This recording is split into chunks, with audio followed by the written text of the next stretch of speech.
அன்பார்ந்தவர்களே, நிகழ்ச்சியை தொடர்ந்து வாழ்த்துரை வழங்க முனைவர் கோ ரவீந்திரன் அவர்களை அன்புடன் அழைக்கின்றோம். அவர்கள் சென்னை பல்கலைக்கழக இதழியல் மற்றும் தகவல் தொடர்புறை பேராசிரியர், மேலும் தலைவராக பணியாற்றி வருகின்றார்கள். கடின உழைப்புக்கு சொந்தக்காரர், தியாக மனம் படைத்தவர், எளிமையான குணம் கொண்டவர். அன்னரை காலையில் நமது பள்ளியில் ஒரு நீண்ட நெடிய உரையை நமக்கு ஆற்றினார்கள். அது மாணவர்களுக்கு மிகவும் பயனுள்ளதாக இருந்தது. கலைமுத்தீசு நாட்டிய பள்ளிக்கும் மற்றும் அதனை சார்ந்த மாணவர்களுக்கும் பல்வேறு கருத்துக்களை, அரிய பல தகவல்களை வழங்கினார்கள். அவர்கள் இன்று மாலையும் நம்மோடு இருப்பது நமக்கு பெருமை. அன்னாரை வாழ்த்துரை வழங்க அன்போடு அழைக்கின்றோம். அனைவருக்கும் இனிய மாலை வணக்கம். ஒரு அருமையான அரங்கேற்ற நிகழ்வில் கலந்து கொண்ட உங்கள் அனைவருக்கும் எனது நெஞ்சார்ந்த வாழ்த்துக்கள். முதற்கண்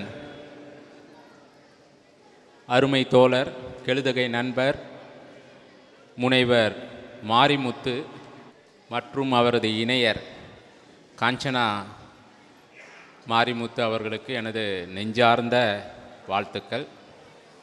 இது மாதிரியான பெற்றோர்கள் எல்லா குழந்தைகளுக்கும் வாய்க்க வேண்டும் என்பதுதான் ஆசிரியராகிய எனக்கு ஆசை. சமூகத்தை நாம் இன்று கூர்ந்து கவனித்தால், சமூகத்தில் இருக்கக்கூடிய அனைத்து சிக்கல்களுக்கும் நாம் இந்த இரண்டு தளங்களுக்கு வெளியே இருப்பவர்களை குறை சொல்ல முடியாது. முக்கியமாக நமது பெற்றோர்கள், நமது ஆசிரியர்கள், அவர்களிடம் பல திறமைகள் இருக்கின்றன. அதை அவர்கள் பயன்படுத்தி இக்கால குழந்தை செல்வங்களை வளர்த்தெடுக்க வேண்டும் என்பது எனது ஆசை. இரண்டாவது மைய கருத்து, இன்றைய நிகழ்விலிருந்து நீங்கள் எடுத்துக்கொள்ள வேண்டியது என்ன என்பதை பற்றிய ஒரு மைய கருத்து. இந்த அருமையான அரங்கேற்ற நிகழ்விலிருந்து நான் என்ன எடுத்து செல்கிறேன் என்பதை உங்களுக்கு சுட்டி காட்ட விரும்புகிறேன். இன்றைக்கு நம்மிடம் வெகுவாக வேகமாக குறைந்து கொண்டு வருவது அன்பு, வெகுவாக வேகமாக வளர்ந்து கொண்டு வருவது பேராசை. ஒன்று வேகமாக எது இருக்கணுமோ அது வேகமாக குறைந்து கொண்டு வருகிறது. காரணம், மற்றொன்று வேகமாக வளர்ந்து கொண்டு வருகிறது. இதற்கு முக்கியமான காரணம், நமது குழந்தைகள் இதைத்தான் படிக்க வேண்டும், இப்படித்தான் இருக்க வேண்டும் என்று கடந்த 30-40 வருடங்களாக நமது அருமையில்லாத பல்கலைக்கழகங்களும், பொலிவிழந்த பள்ளிக்கூடங்களும், அக்கறையில்லாத அரசுகளும் பெற்றோர்களாகிய நமக்கும் நமது குழந்தைகளுக்கும் நீங்கள் இந்த கடிவாளம் போட்ட குதிரை மாதிரி தான் இருக்கணும்னு சொல்லிட்டாங்க. அதனால் பெற்றோர்களும் குழந்தைகளும் இலக்கற்ற இலக்கை நோக்கி வேகமாக பயணித்து கொண்டிருக்கிறோம். போயிட்டு மலை முகடிலேருந்து கீழே விழுறோம்.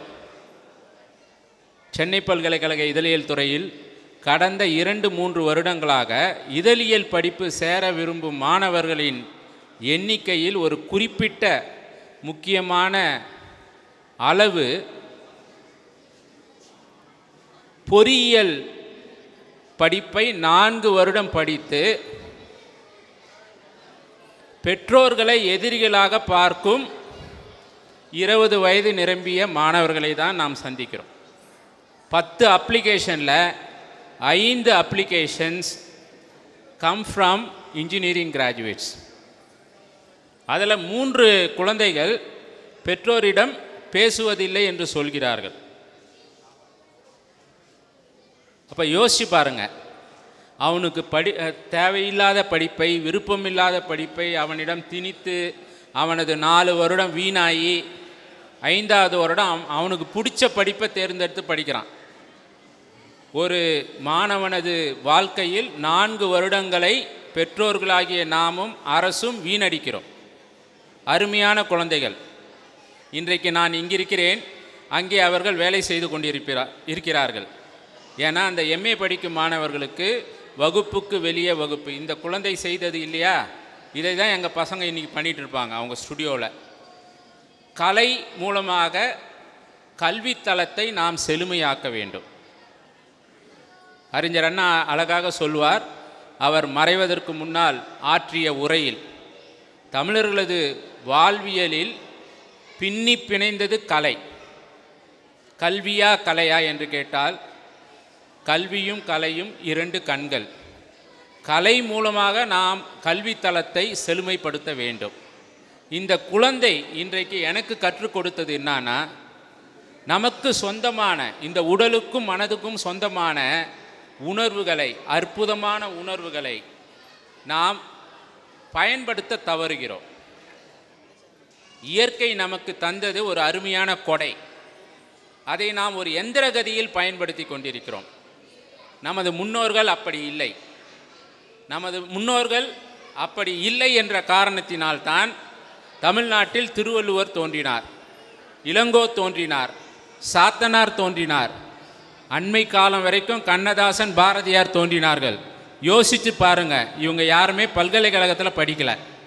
என்றைக்கு பல்கலைக்கழகங்கள் கல்லூரிகள் வளர தொடங்கியதோ அன்றைக்கு கண்ணதாசன்களும் பாரதியார்களும் திருவள்ளுவர்களும் தோன்ற மறுக்கிறார்கள். ஆகவே கலை சார்ந்த கல்வி பயணத்தை இங்கு இருக்கக்கூடிய பெற்றோர்களும் ஆசிரியர்களும் இன்றைய மாணவ செல்வங்களுக்கு தாராளமாக அளிக்க முன்வர வேண்டும். கலை சார்ந்த கல்வி பயணம்தான் அவனுக்கு தன்னம்பிக்கையை ஊட்டும், அவனுக்கு ஈகை குணத்தை ஊட்டும். அருமையான ஒரு அழைப்பிதழை ரெமி அவர்கள் அச்சிட்டு இருக்கிறார்கள். அதில் சிலப்பதிகாரத்தை மேற்கோள் காட்டியிருக்கிறார்கள். இது எல்லாம் இன்றைக்கு நமக்கு மறக்கடிக்கப்பட்ட ஒரு விஷயம்.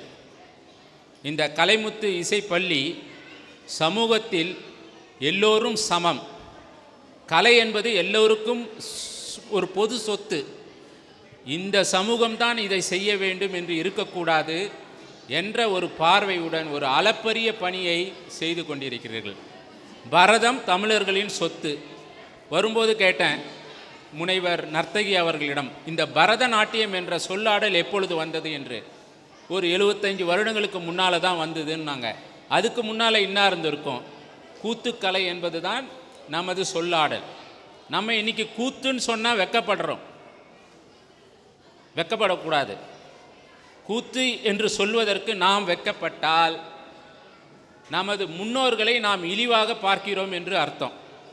நம்ம தாத்தா பாட்டி 1000-2000 வருஷமாக நெஞ்சார கடைப்பிடித்து வந்ததை நாம் இன்று இழிவாக பார்க்கும் நிலை. பல அரசியல் இதில் இருக்கிறது, பேச நேரமில்லை. மறுபடியும் எனது நெஞ்சார்ந்த வாழ்த்துக்களை இந்த அருமையான குழந்தைகளின் பெற்றோருக்கு. அந்த சித்தார்த் என்ற அந்த மாணவர், அவர் எவ்வளோ அருமையாக பாடினார். அவரது முகத்தில் ஒரு அணையால் தடுக்க முடியாத ஒரு வெள்ளப்பெருக்கு மாதிரி அந்த குழந்தை அவ்வளோ அருமையாக பாடுகிறார். இங்கே அவரது படைப்புக்கள் இங்கே இருக்கின்றன.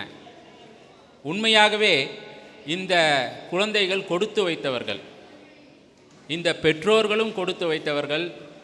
இது மாதிரி எல்லா பெற்றோர்களும் ஏட்டு சுரக்காய் எதுக்கு உதவாது? நம்ம எல்லாரும் அவங்கள ஒரு புக்வாம்ஸாக ஆக்கிட்டோம், ஒரு புத்தக சிறைக்குள்ளே அடைத்து விட்டோம். அந்த புத்தக சிறையிலிருந்து இந்த இளம் பிஞ்சுகளை விடுவிப்போம்.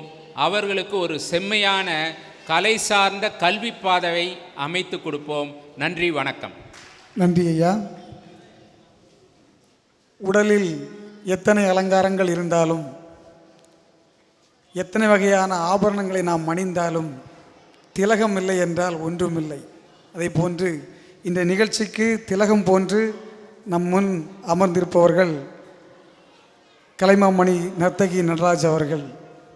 அவர்களுடைய உரை இப்பொழுது நிகழ்த்த இருக்கின்றார்கள். திருச்சிற்றம்பலம் சிவசிதம்பரம் வெள்ளியம்பலத்தான் திருவடிகளே சரணம். நித்தமுற்றுனை நினைத்து மிக நாடி நிட்டை பெற்றியல் கருத்தர் துணையாக நத்தி உத்தம தவத்தின் நெறியாலே லக்கே லக்கண நிறுத்தம் அருள்வாயே வெற்றி விக்கிரம அரக்கர் கிளைமால விட்டனத்திகரனுக்கு மருகோனே குற்றமற்றவர் உளத்தில் உறைவோனே குக்குடக் கொடிதரித்த பெருமாளே எனும் அருணகிரிநாத பெருமானின் வாக்கிற்கு இணங்க இயல் இசை நாடகம் எனும் முத்தமிழும் மிகச் செழுமையாக சூழ்ந்திருக்கும் இந்த ஒரு புனித அரங்கினில் இனிமையான மாலை பொழுதினில் உங்கள் அனைவரையும் அன்பு மாணவி ஸ்ருத்திகாவின் அரங்கேற்ற நிகழ்வினில் சந்திப்பதில் மிக்க மகிழ்ச்சி அடைகின்றேன். உண்மையில் இந்த புனிதமான இனிமையான மாலை பொழுதினில் நீங்கள் அனைவரும் திளைத்து மகிழ்ந்திருப்பீர்கள் என்பதில் எள்ளளவும் ஐயப்பாடு கிடையாது. உங்கள் ஒவ்வொரு நிகழ்ச்சியிலும் ஸ்ருத்திகா பெற்ற அந்த கைத்தட்டல்கள் மூலமாக அதனை நான் அறிந்து கொண்டேன். இன்று நான் இங்கு எவரை பாராட்டுவது எவரை விடுப்பது என்று எனக்கு உண்மையில் நான் குழம்பித்தான் போயிருக்கின்றேன். ஒரு அழகான மலர்ச்சோலையில் இனிய நறுமணத்துடன் ஒரு செறிவான வேளையில் நான் அமர்ந்திருந்த ஒரு உணர்வில்தான் இன்று இந்த நிகழ்வினை நான் முழுமையாக ரசித்தேன். முதலில் ஸ்ருத்திகாவின் பெற்றோர்களாகிய முனைவர் திரு மாரிமுத்து அவர்களையும் அவரது இணையர் திருமதி காஞ்சனாதேவி அவர்களையும் நான் மனதார பாராட்டுகின்றேன். ஏனென்றால் இந்த ஸ்ருத்திகாவோட ஒரு அசைவிலையும் அவங்க அப்பாவோட அர்ப்பணிப்பை நான் பார்த்ததாக நான் உணர்ந்தேன். ஏன்னா இங்கே ப்ரொஃபஸர் ஹனீஃபா பேசினாங்க, பேராசிரியர் பேசின பொழுதும் மற்றபடி அவரோட பேராசிரியர் ஐயா அவர்களும் தனது மாணவரை பற்றி அது எப்படின்னா என்னோட குரு கிட்ட எனக்கு அந்த மாதிரியான பாராட்டுக்கள் கிடச்சிருக்கு. வசிஷ்டர் வாயால பிரம்மரிஷி அப்படிங்கிற மாதிரி இன்று ஒரு உலகம் புகழ உயர்ந்த ஒரு இடத்துல இருக்கக்கூடிய தனது மாணவரை ஒரு ஆசிரியர் எத்தனை ஒரு பூரிப்போடு பார்த்து மனம் உவந்து ஒரு குளிர்ந்து வாழ்த்துறாருன்னா அந்த மாணவர் இன்றைக்கு என்ன ஒரு புண்ணியம் பண்ணியிருக்கணும் அப்படி ஒரு பெருமையை அடைகிறதுக்கு. அதில் அவர் குறிப்பிட்டார், எந்த ஒரு வறிய நிலையில் இருந்து அந்த கிராமமும் ஆடுகளும் மாடுகளும் வைக்கோல் போரும் அந்த சூழலும் எனக்கு நல்லா தெரியும். ஏன்னா நாங்கள் அந்த டவுன் த எர்த் அப்படின்னு ஆங்கிலத்தில் சொல்லக்கூடியது மாதிரி நல்ல பணக்கார வசதியான குடும்பங்களில் நாங்கள் பிறந்திருந்தாலும் கூட நானும் என்னோட தோழியும் எங்களோட ஒரு உயர்வும் வெற்றியும் இன்று உலகம் முழுவதுமான பயணமும் எங்களோட தன்னம்பிக்கை உழைப்பு விடாமுயற்சி தந்த ஒரு வெற்றி தான். அந்த வெற்றியின் அடையாளமாக நான் ப்ரொஃபஸர் மாரிமுத்து அவர்களை பார்க்கிறேன். நான் அந்த வெற்றியை அவரோட குழந்தைகிட்ட பார்த்தேன். நான் நிச்சயமாக மிக உயர்ந்த இடத்துக்கு வருவா. இது நான் என்னோடய வாய் வார்த்தைக்காக சொல்லலை, உண்மையிலேயே மனப்பூர்வமாக சொல்கிறேன். என்னென்னா நாட்டியம் அவ்வளோ இயல்பாக பண்ணக்கூடியதில்லை, எல்லாரையும் ஆட வைக்க முடியாது. அது புலன் ஒடுக்கம், எல்லா ஐம்புலனையும் ஒடுக்கி தன்னை உணர்ந்தால்தான். ஏன்னா இன்றைக்கி உங்கள் எல்லாருக்குமே தெரியும், பெற்றோர்கள் இன்றைக்கு பள்ளிக்கூடத்துக்கு அனுப்புறதுலேருந்து அந்த குழந்தைகள் படித்து வீடு சேர்கிற வரைக்கும் எவ்வளோ ஒரு போர்க்களமாக இருக்குங்கிறது எல்லா வீட்லேயுமே அன்றாட நிகழக்கூடிய ஒரு நிகழ்வு. அதில் அந்த குழந்தை அந்த பள்ளி படிப்புக்கு அப்பாற்பட்டு ஒரு கலையை கற்றுக்கொள்வது என்பதுங்கிறது உண்மையிலே இன்றைக்கி ப்ரொஃபஸர் ரவீந்திரன் ஐயா அவங்க சொன்ன மாதிரி ஒரு குடும்பத்தோட அந்த ஃபேமிலி பாண்ட் அப்படின்னு சொல்லக்கூடிய ஒரு அழகான ஒரு பின்னலில் அந்த குழந்தைங்கள் நம்மளோட வளருவாங்க. உங்களுக்கு தெரிஞ்சிருக்கும், இன்றைக்கி குளோபலைசேஷன் அப்படின்னு சொல்லிட்டு உலகமயமாக்கல் அப்படிங்கிற ஒரு வார்த்தையால் குறிப்பாக இந்தியர்கள், குறிப்பாக தென்னகத்தவர்கள், மிக மிக குறிப்பாக நம் தமிழர்களாகிய நாம் எத்தனையோ பொக்கிஷமான நமது விழுமியங்களை இழந்துட்டு நிற்கிறோம், அல்லது அது அருமை தெரியாமல் அதை கீழே போட்டுட்டு நிற்கிறோங்கிறது உண்மை. ஏன்னா அந்த உலகமயமாக்கல் அப்படிங்கிறதுல எல்லாமே இப்படி நினைத்த மாத்திரத்தில் நமக்கு கிடைக்குது அப்படிங்கிறதுல என்னென்ன சொகுசு நம்ம அனுபவிக்கிறோமோ அதுபோல் நமது பண்பாடுகள், விழுமியங்கள், நமது கலாச்சாரங்கள் அத்தனையையும் இந்த பெரியவர்களிடத்தில் கீழ்ப்படுகிறது. நமது உறவு கூட்டங்கள், நமது சமூகத்தோட ஒரு கட்டமைப்பு, அதில் அழகான நல்லது கெட்டதுக்கு எல்லாத்துக்குமே நம்ம அந்த சமூகத்தோடு இயைந்து இருக்கிற பொழுது நமக்கு எங்கேயோ ஒரு பாதுகாப்பு உணர்வு இருக்கும். அந்த பாதுகாப்பு உணர்வு சமூகத்தில் நம்ம தொடர்ந்து செல்ல முடியும். அதை வந்து இந்த கலைகள் மட்டும்தான் இன்றைய குழந்தைகளுக்கு கொடுக்கும். எந்த பெற்றோர்கள் மிக ஒரு சாதுரியமாக தனது குழந்தைகளை இசையோ நடனமோ அல்லது எந்தவித வாத்திய கருவிகளோ அல்லது ஓவியமோ அல்லது சிற்பமோ அந்த மாதிரியான ஒரு நுண்கலைகளில் ஆட்படுத்துகிறாங்களோ அந்த பெற்றோர்கள் மிகுந்த புத்திசாலிகள்னு அர்த்தம். ஏன்னா நாளைக்கு உங்கள் பிள்ளையாக இருக்கும். எந்த பெற்றோர்கள் அந்த குழந்தைகளை வந்து இந்த மாதிரியான ஒரு நுண்கலைகளில் ஈடுபடுத்தாமல் இருக்கும் பொழுது இந்த உலகமயமாக்கல் நான் சொன்னேன் இல்லையா, இந்த வறட்சி தன்மைக்குள்ளே அந்த குழந்தைகள் தன்னை அறியாமல் பயணப்பட ஆரம்பிப்பாங்க. அப்படி ஆரம்பிக்கிற பொழுது தாய் தந்தை எல்லாம் மறந்து பார்த்தீங்களா எத்தனை முதியோர் விடுதிகள், இடமில்லை, முதியோர் விடுதிகள் அளவு கூடி போயிருந்தாலும் அங்கே கொண்டு உங்களோட தாத்தா பாட்டியவோ அம்மா அப்பாவையோ தள்ளுறதுக்கு இப்போ அதுக்கு கூட இடமில்லை, அவ்வளவு பெருகி போய் கிடக்கு. அது எதுக்கு? நம்ம மனங்கள் வறண்டு போயிருக்கிறது. அந்த மனங்கள் வறண்டு போயிருக்கிற மனங்களை வந்து எது செழுமைப்படுத்தும்னா, நம்ம சாய்ந்து கொள்ள ஒரு நிழல் மாதிரி நமது பழமையை நினச்சி பார்க்குறது. இன்னும் பழமையவே பேசிகிட்ருக்கோம். இன்றைக்கி உலகம் எங்கேயோ போயிடுச்சுன்னா அதை நான் சொல்ல முடியும். ஏன்னா இன்றைக்கி எத்தனையோ நாடுகள் நான் பயணப்பட்டுருக்கேன். நிறைய வெளிநாட்டு அமெரிக்கா, கனடா, ஐரோப்பிய நாடுகள் முழுவதும் இது ஏறக்குறைய இது 16வது ஆண்டாக நான் என்னோடய நாட்டியத்துக்காக இப்போ போக போகிறேன். அவங்க என்னை அழைக்கிற காரணம், நீங்கள் இந்தியாவிலேருந்து வந்திருக்கீங்க, அது தமிழகத்திலேருந்து வர்றீங்க, உங்களோட பழமையான அந்த பரதநாட்டியமும் அந்த உங்களோட சமூக சார்ந்த அந்த ஒரு வழக்கங்களையும் உங்களோட புடவை கட்டு உங்களோட நகை அலங்காரங்கள் அதுகள் மாறாமல் எங்களுக்கு வேணும்னு சொல்லி தான் வெள்ளைக்காரங்க கூப்பிடுறாங்களே ஒழிய என்னைய வேறு ஏதோ அவங்களோட மேல்நாட்டு இசைகளையோ அல்லது அதுகளை நாங்கள் வந்து நாட்டியத்தில் பண்ணி காமிக்கணும்னு கூப்பிடலை. அவங்க பார்க்க விரும்புகிறது என்ன, நம்மளை விட நம்மளோட மீனாட்சி அம்மன் கோவிலையும் ஒரு நெல்லையப்பர் கோவிலையும் அதில் உள்ள சிற்ப நுணுக்கங்களையும் வெளிநாட்டில் தெரிஞ்சு வச்சுருக்குறாங்க. அதுலேயும் வந்து நான் நிறைய இந்தியா முழுவதும் பயணப்பட்டுருக்கேன். நிறைய மேடைகள் நான் ஆடி இருக்கிறேன். ஆடுற பொழுது எல்லாமே எனக்கு ஒரு பெரிய மகிழ்ச்சி என்னென்னா, உண்மையிலே உங்களுக்கு சொல்கிறேன், நீங்கள் யாரை பற்றியும் வந்து ரொம்ப நல்லா இருக்காங்கன்னு நினச்சிடாதீங்க. உண்மையிலேயே தமிழர்களாகிய நம்ம தான் அதிர்ஷ்டசாலி. நம்ம ஒரு அருமையான பாதுகாப்பான சூழலில் இருக்கோம். நம்ம தான் மிகுந்த செல்வந்தர்கள், மனசாலையும் சரி உடலாலையும் சரி. நான் உலகம் முழுவதும் பயணப்பட்டிருக்கேன், இந்தியா முழுவதும் பயணப்பட்டிருக்கேன். நமக்கு இருக்கக்கூடிய இந்த ஒரு செழிப்பை நம்ம இழந்துடக்கூடாது. அந்த இழந்துடாமல் இருக்கிறதுக்கு நமக்கு உண்மையிலே அடுத்த தலைமுறையை நம்ம பார்க்கணும். இந்த குழந்தைகள் தான் நமது வேரின் நீர். இந்த குழந்தைகள் தான் நம்ம வேரினோட உயிர். நம்ம வளர்ந்த மரம்.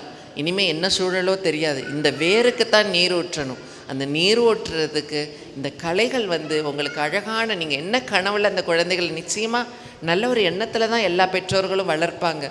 அந்த குழந்தைகள் மேன்மை அடைகிற பொழுது இந்த கலைகளோடு வர்றப்போ அவங்களோட மூதாதையர், தாய் தந்தையர், தாத்தா பாட்டி எல்லார்ட்டையும் அதே அன்பு மரியாதை. ஏன்னா இங்கே குரு கிட்ட கீழ்ப்படிந்தால்தான் இந்த கலை வரும். எங்கள் நாட்டியத்திலேயோ சங்கீதத்திலேயோ முதல்ல அவங்க அந்த தட்டி கும்பிடுறதுங்கிறது வந்து இயற்கையையும் ஆசிரியரையும் தன்னை தாங்கி நிற்கக்கூடிய இந்த பூமாதேவிக்கிட்டையும் ஒரு அனுமதி கேட்டு, நான் உன்னை தட்டி ஆட போகிறேன், இந்த சபையே நான் வந்து ஒரு தெய்வமாக நினைக்கிறேன், இங்கே இருக்கிறவர்கள் எல்லாரும் கற்ற விற்பன்னர்கள் அப்படிங்கிற ஒரு உணர்வை அந்த குழந்தைக்கு நாங்கள் ஊட்டுற பொழுதே அவள் உள் ஒடுங்கி போகிறா. அந்த உள் ஒடுங்குற பொழுது அவளால் உலகத்தில் எதையுமே செய்ய முடியும். நம்ம அடிப்படையை விட்டுட்டு பறக்கிறதுக்கு நம்ம ஆசைப்பட வேணாம். அப்படி பார்க்குற பொழுது இன்றைக்கு வந்து ஸ்ருத்திகாவையும் சித்தார்த்தையும் தயார் பண்ணின இந்த ப்ரொஃபஸர் மாரிமுத்து காஞ்சனாதேவி அந்த தம்பதியரை நான் மீண்டும் மீண்டும் வாழ்த்த விரும்புகிறேன். அதுபோல் அந்த ஸ்ருத்திகா, நான் வந்து எப்பயுமே அரங்கேற்றங்களுக்கு தலைமை தாங்குகிற பொழுது அங்கே எதுவுமே வந்து எந்த இலக்கணங்கள் வச்சுக்கிட்டு, இப்போ நாங்கள் வந்து தொழில்முறை நடன கலைஞர்கள், நாங்கள் ஒரு அசைவுகளையும் ஒரு சிட்டப்படுத்தி அதில் ஒரு நேர்த்தி இருக்கணுங்கிறதுல ரொம்ப கண்டிப்பு உண்டு. அதுதான் எங்களோட வெற்றியோட ஒழுக்கம். ஆனால் இந்த குழந்தைய வந்து நான் எல்லா உணர்வுகளையும் அந்த கட்டுப்பாடுகளையும் தளர்த்திட்டு ரொம்ப சுகவாசியாக உட்கார்ந்துட்டு நான் ஸ்ருத்திகாவோட நாட்டியத்தை ரசித்தேன். அப்போ நான் சொன்ன மாதிரி யாரை பாராட்டுறது யாரை விடுறதுங்கிற மாதிரி ஸ்ருத்திகாவை பாராட்டுறதா அல்லது அந்த கலைமுத்து நாட்டிய பள்ளியை நான் பாராட்டுறதான்னு எனக்கு தெரியலை. அவ்வளோ அழகாக நீங்கள் செதுக்கியிருந்தீங்க, வடிவமைச்சிருந்தீங்க. நிறைய இடங்களில் என்னென்னா நாங்களே சமாளிக்கிறதுக்கு வந்து தயங்கக்கூடிய இடங்களை எல்லாம் வந்து ஏன்னா எல்லாமே ஒரே நேர்பாதையாக போனால் அதில் எந்த வித சுவாரஸ்யமும் இருக்காது, அதில் அழகு இருக்காது. ஆறுனா வளைந்து நெளிந்து தான் போகணும்.